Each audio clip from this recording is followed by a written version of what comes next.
Too often in this town, narrative gets ahead of facts. A newspaper prints an explosive heading, and it's off to the races. It doesn't matter what the actual facts are. The bandwagon starts rolling, and everyone wants on or off, as the case may be. Indeed, Mr. Chairman, I was both surprised and disappointed by how quickly everyone seemed to start running from this bill the moment some negative news reports came out. From Senator McCaskill to Senator Manchin to Attorney General Sessions, it seems like everyone's trying to wash their hands of it, but no one ever told me they were dubious about this bill when it was going through. No one entered a statement of opposition into the record or offered an amendment to change the bill. To the contrary, the bill passed this committee by voice vote and passed the full Senate by unanimous consent. So these last 2 months have been deeply frustrating to me, Mr. Chairman. I wish some of my colleagues would stop trying to rewrite history or pretend this was some sort of shell game. That's why I'm glad we're holding this hearing today. I want to talk about the facts of this law, the facts of my involvement and of this committee's involvement, and the facts of the law's impact. Let's start with the impetus for this law. This law came about not because I or anyone else got some giant check, but because of very real concerns that the way DEA was operating was threatening patient access. Representative Marino has said that he became involved after meeting with a community pharmacist in his district who was, quote, having so much trouble obtaining prescription opioids that he had to turn away legitimate patients, unquote. I heard similar concerns from constituents, one of whom will be testifying today, and it wasn't just Utah and Pennsylvania. Across the nation, pharmacies were facing supply chain problems. A January 2014 survey by the National Community Pharmacists Association found that 75% of respondents had experienced 3 or more problems with stopped shipments in the previous 18 months, and that a majority had to turn patients away as a result. News reports from Indiana to Florida detailed stories of legitimate patients who were having significant and difficulty obtaining needed medication. No doubt these supply chain problems had multiple causes, but DEA's activities were a contributing factor.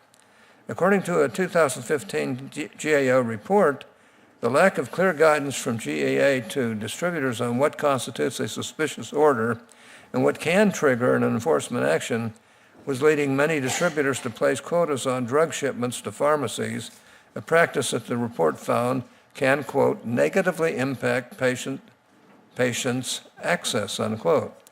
The report detailed how fear of enforcement actions, coupled with lack of agency guidance, was leading distributors to decline to fill orders, even in cases where a distributor had no evidence that a pharmacy or doctor was engaging in diversion.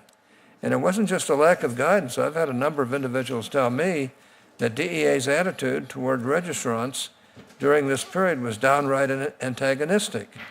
I have a letter here from a VCU professor that describes some really troubling conduct by diversion control agents, and that explains how difficult he found it to try to work with the agency in good faith. And it wasn't just the private sector that was having difficulty dealing with DEA either. In a separate 2015 report about drug shortages, GAO described the great difficulty it had in getting information from DEA's Office of Diversion Control. According to the report, completion of GAO's work, quote, was delayed significantly because of DEA's refusal to comply with GAO's request for information for over a year, unquote. Only after the intervention of, quote, senior DOJ management officials, unquote, was GAO able to obtain the data it was seeking. The Ensuring Patient Access and Effective Drug Enforcement Act was an effort to respond to these problems, to provide clearer guidance for supply chain members, and to encourage greater cooperation between DEA and the requested community. That's why it defined the agency's immediate suspension order authority, and that's why it provided for corrective action plans. This wasn't some effort to help drug companies kill people. Give me a break. This was an effort to ensure that DEO's praiseworthy efforts to stem abuse don't end up hurting legitimate patients. Now, I'd like to just say a word about how this law came together. I want to be clear right at the outset that this was not a pharma bill. Don't tell me I did this bill because pharma donated however much money to me. Prior to introduction, Senator Whitehouse and I negotiated with DEA distributors and patient advocacy groups. We may have talked to a pharma company at one point or another, but they were not key players. And you know what? The bill Senator Whitehouse and I introduced, DOJ was okay with it. They said so in writing to this committee. Of course, legislation is a process, and after introduction, I thought it was necessary to make changes in order to move the bill forward.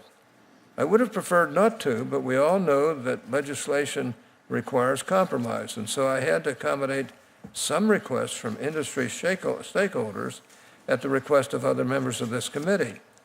I negotiated these changes with DEA and DOJ.